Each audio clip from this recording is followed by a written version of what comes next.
শৈলকুপায় মনে হয় একটা বর্বর জাতি বাস করে। কোন ঘর বাড়ি সুস্থ নেই, কুপিয়ে কুপিয়ে তছনছ করা হয়। প্রতিদিন হামলা মামলার ঘটনা ঘটে। অসুস্থ মানুষ মনে হয় সেখানে বাস করে।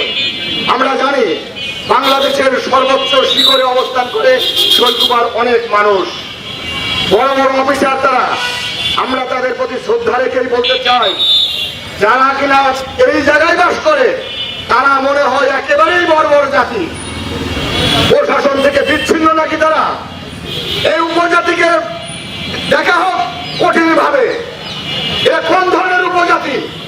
কোথায় কোথায় মানুষ মারে, কোথায় কোথায় ঘাল সর্দি বের করে, কোথায় কোথায় ঘর চোর ভাঙচুর করে, কোথায় কোথায় সাংবাদিক কুপিয়ে জখম করে। আজকে আলমগীর বাঁচবে কিনা সন্দেহ।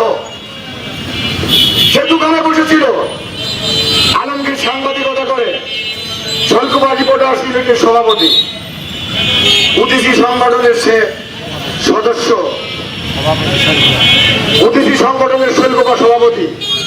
যেমন কিছু সংগঠনের সাথে থাকে যে সংগঠনগুলো দুর্নীতিগ্রস্ত নয়, তাকে দোকানের মধ্যে কিশোর গ্যাং, এই সন্ত্রাসী গ্রুপ কুপিয়ে কুপিয়ে জখম করলো। আর সে রক্তাক্ত অবস্থায়, তার চিকিৎসা হলো না শৈলকুপায়, কুষ্টিয়াতে হলো না, ঢাকাতে তার অপারেশন করা হচ্ছে।